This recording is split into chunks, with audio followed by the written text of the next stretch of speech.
students, we can study about the pancreas. So this is the pancreas. We already studied the duodenum. About the pancreas, here we can see the stomach. So it is already cut section. So here we can see this is a part of the stomach. Okay. So pancreas can be seen behind the stomach. Okay.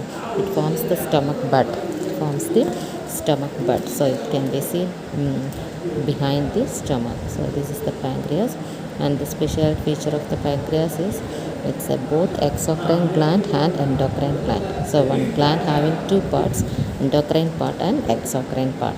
Okay. And it lies at the level of L1 and L2 lumbar vertebrae. L1, L2 vertebrae. So at the line of L1, L2 vertebrae, and it is a fleshy gland and which is seen behind the stomach. Then dimensions, it is about 15 to 20 centimeter in long and 3 centimeter width. In the most wider part, it is 3 centimeter width, 15 to 20 centimeter long. Okay. And it is divided into head, neck, body and tail. Okay.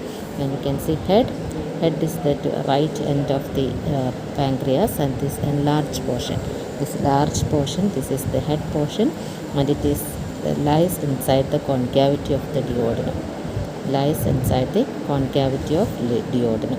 And superiorly it is related to first part of the duodenum, towards the right side it is related to second part, and inferiorly to the third part of the duodenum.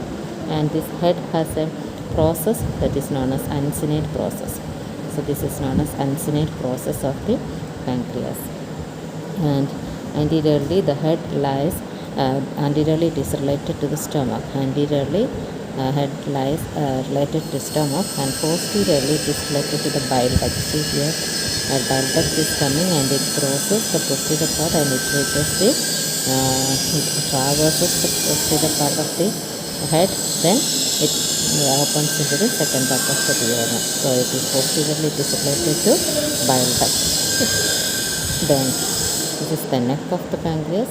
The neck is the constricted part between the head and the body, constricted part to this portion.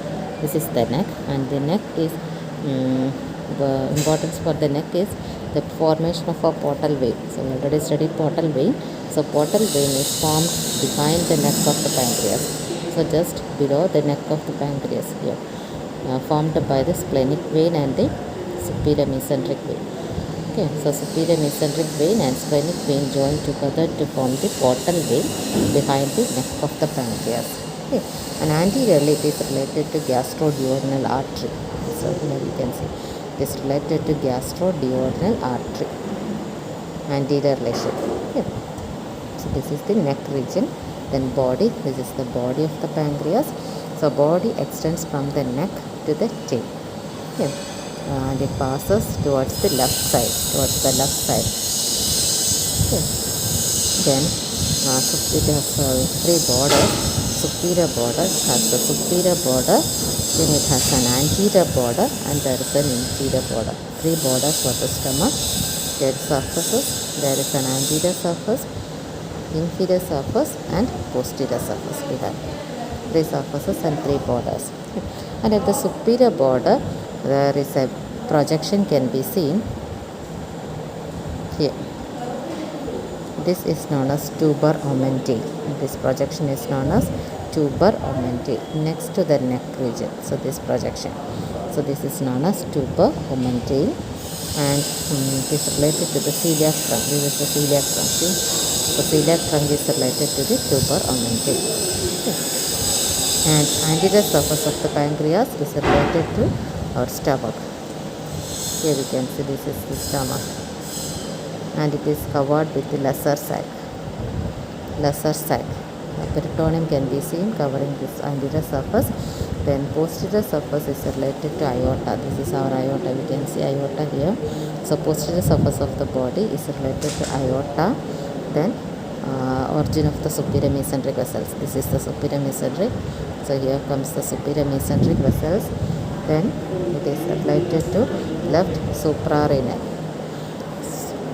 So this is the kidney, left kidney. So above that comes the left suprarenal gland here, suprarenal gland. Then left kidney is there, left kidney. Then left renal vessels to the kidney, the left renal vessels and splenic vein. So these are the relations, posterior relations of the body. Okay, body of the pancreas. Then posterior surface of the pancreas. It is related to the surfaces, and the inferior surface, this portion will be related to the, here we can see the fourth part of duodenum, and comes the jejunum and also transverse colon. Transverse colon will be there, and transverse mesocolon. So it is related to transverse colon and transverse mesocolon here. Then tail of the pancreas. So this is the tail of the pancreas. You can see tail is attached towards the spleen. This is the spleen. So it is reaches the hilum of the spleen. This region is known as hilum of the spleen. Then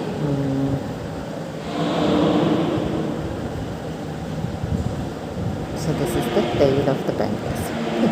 Then comes to the duct of the pancreas. This is our pancreas. See? This is head portion, uncinate process, neck, body and tail. Okay. And coming to the duct of the pancreas, pancreas has two ducts. There is one main duct. This is the main duct. It's going down like this, and there is an accessory duct here. So two ducts are there for pancreas. So main duct, we can see it drains from the tail, and it drains the body. Then it drains the lower part of the head and also neck region and also uncinate process. Okay, and it joins with the bile duct. And hepatopancreatic ambulate forms hepatopancreatic ambulate and opens into the second part of the duodenum. Okay. So this is part of our exocrine part of the pancreas. Okay. Then we can see a small accessory duct which drains the upper part of our head region and opens into the again second part of the duodenum above the ampulla. Okay, hepatopancreatic ampulla. So these are the two ducts, accessory duct and main pancreatic duct. Okay. Then arterial supply, blood supply, pancreas is supplied mainly by the splenic artery. Here we can see. So mainly it is supplied by splenic artery. This is our splenic artery, and branches from the superior pancreatico-duodenal artery, and inferior pancreatico-duodenal artery. So these vessels will supply the pancreas. Then lymphatic drainage is the corresponding veins, splenic vein, pancreatico-duodenal veins. Then nerve supply parasympathetic by vagus and sympathetic by the lower thoracic segments.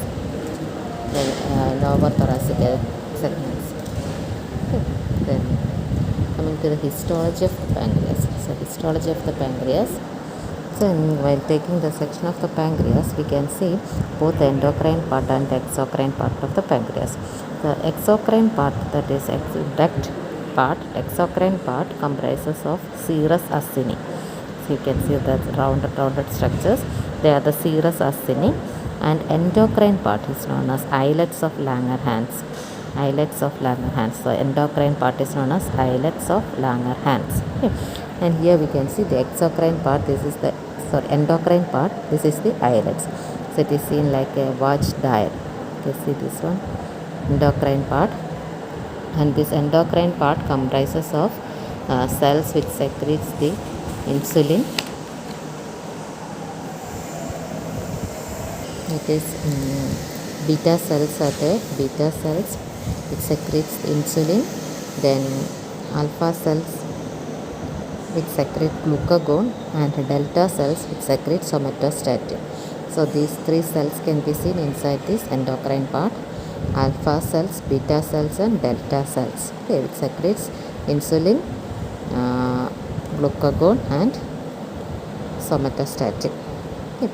Then this serous acini and exocrine part comprises of acini, serous acini. It secretes watery fluid and that rich in the exocrine part secretes the pancreatic acini, pancreatic amylase, lipase, pancreatic lipase, and all, which helps in the digestion. Okay.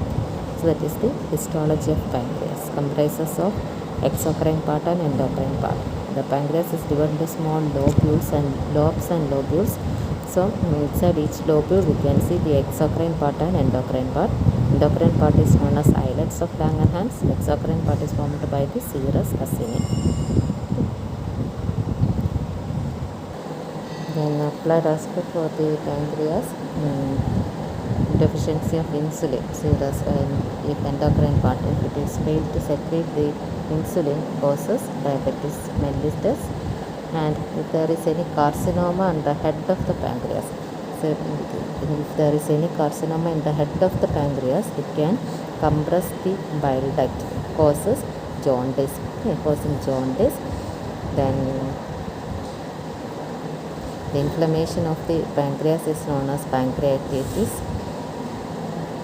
So these are the applied aspect for pancreas.